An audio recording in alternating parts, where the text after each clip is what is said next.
तो भारत ने इतिहास रच दिया है। 100 करोड़ कोविड की जो वैक्सीन्स हैं वो लोगों को लगा दी गई। उसी को लेकर देश के प्रधानमंत्री नरेंद्र मोदी देश को संबोधित कर रहे हैं। तस्वीरें देखिए। आयुष्मान योजना से जो देश के हजारों अस्पताल जुड़े हैं, उनमें से लगभग 10,000 प्राइवेट सेक्टर के ही हैं।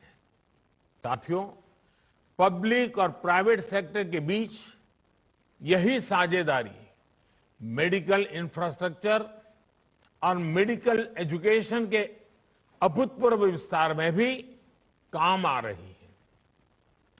आज जब हम देश के हर जिले में कम से कम एक मेडिकल कॉलेज बनाने पर बल दे रहे हैं, तो इसमें प्राइवेट सेक्टर का रोल भी बहुत अहम है।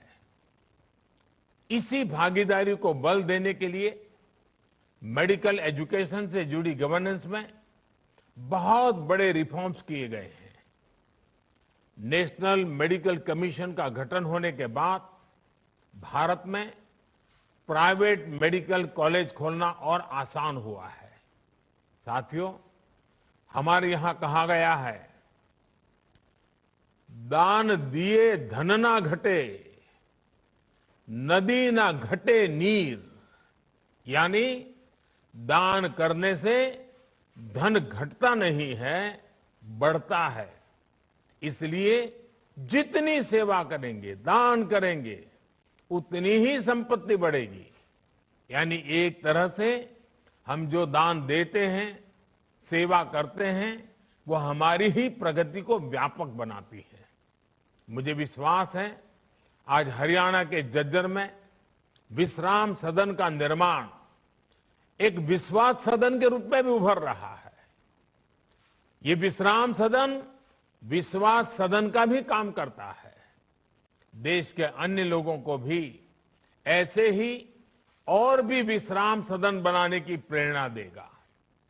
केंद्र सरकार अपनी तरफ से भी प्रयास कर रही है कि देश में जितने भी एम्स हो, जितने नए एम्स बन रहे हो, वहां पर नाइट शेल्टर्स जरूर बने।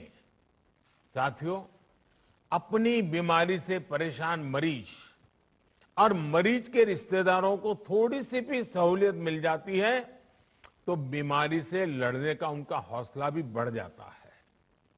ये सहूलियत देना भी एक तरह से सेवा ही है। जब मरीज को आयुष्मान भारत योजना के तहत मुफ्त में इलाज मिलता है तो वो उसकी सेवा होती है। ये सेवा भाव ही है जिसकी वजह से हमारी सरकार ने कैंसर की लगभग 400 दवाओं की कीमतों को कम करने के लिए कदम उठाए। ये सेवाभाव ही है जिसकी वजह से गरीबों को जन औषधि केंद्रों से बहुत सस्ती, बहुत मामूली कीमत में दवाएं दी जा रही है। और मध्यम वर्ग के परिवार जिनके घर में कभी साल भर दवाइयां लेनी पड़ती हैं, ऐसे परिवारों को तो साल में 10, 12, 15 हजार रुपयों की बचत हो रही है। अस्पतालों में हर प्रकार की जरूरी सुविधाएं मिले, अपार्टमेंट सरल और सुविधाजनक हो, अपॉइंटमेंट में कोई कठिनाई ना हो, इस पर भी बहुत ध्यान दिया जा रहा है।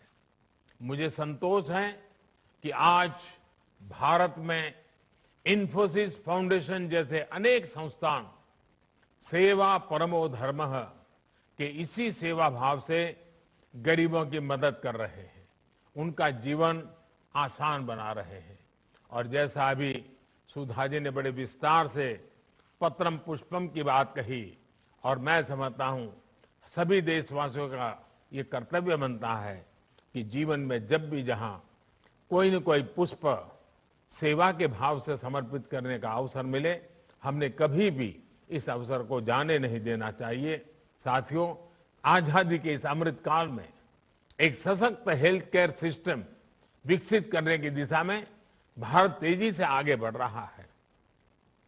गांव गांव तक फैले हेल्थ एंड वेलनेस सेंटर, ई संजीवनी द्वारा टेलीमेडिसिन की सुविधा, हेल्थ सेक्टर में ह्यूमन रिसोर्स डेवलपमेंट, नए मेडिकल संस्थानों का निर्माण, देश के कोने कोने में इससे जुड़ा काम चल रहा है।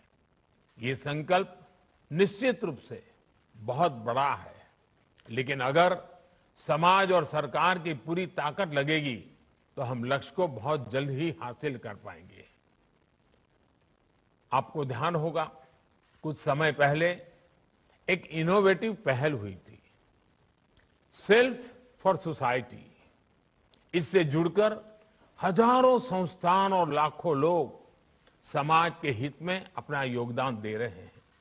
भविष्य में हमें अपने प्रयासों को और संगठित तरीके से आगे बढ़ाना है, ज्यादा से ज्यादा लोगों को जोड़ना है, जागरूकता बढ़ानी है।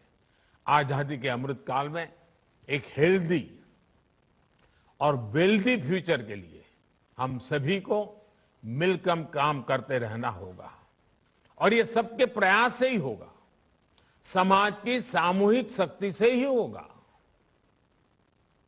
मैं एक बार फिर सुधा जी, इन्फोसिस फाउंडेशन का आभार व्यक्त करते हुए मैं आज जब हरियाणा की धरती के लोगों से बात कर रहा हूं तो मैं जरूर कुछ और भी बात बताना चाहता हूं। मेरा सौभाग्य रहा है, मुझे हरियाणा से बहुत कुछ सीखने को मिला है। जीवन का एक लंबा कालखंड मुझे हरियाणा में काम करने का मौका मिला है। मैंने वहां बहुत सरकारों को निकट से देखा है। अनेक दशकों के बाद हरियाणा को मनोहर लाल जी खट्टर के नेतृत्व में शुद्ध रूप से ईमानदारी से काम करने वाली सरकार मिली है। एक ऐसी सरकार मिली है जो दिन रात हरियाणा के उज्जवल भविष्य के लिए सोचती है। मैं जानता हूं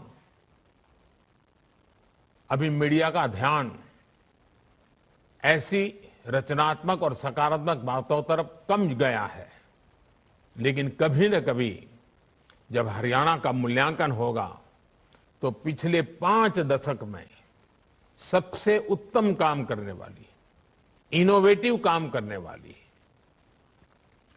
दूर की सोच के काम करने वाली ये हरियाणा सरकार है।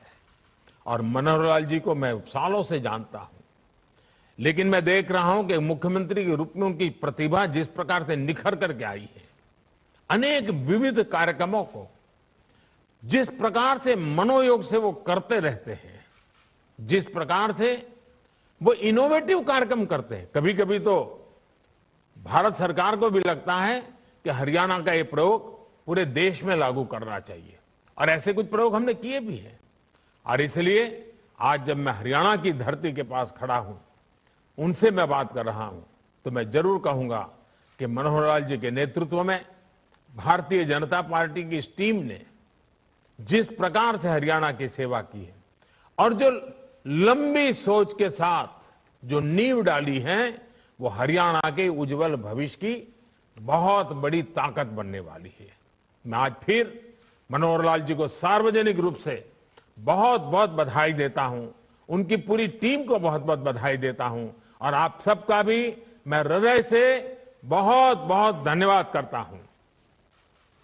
धन्यवाद माननीय, आपकी वाणी की दिव्यता में, आपके नेतृत्व की प्रखरता में, आपके तो देश के प्रधानमंत्री नरेंद्र मोदी को सुन रहे थे आप। 100 करोड़ का लक्ष्य जो रखा गया था वो पूरा कर लिया गया है। चीन से भारत आगे निकल चुका है। उसी को देखते हुए हरियाणा के मुख्यमंत्री के साथ वो देश को संबोधित कर रहे थे और जानकारियां दे रहे थे कि और कितने मेडिकल कॉलेजेस जो हैं वो खोले जाएंगे। और फिलहाल इसी के साथ इस बुलेटिन में बस इतना ही। बने रहिए हमारे साथ, देखते रहिए RN।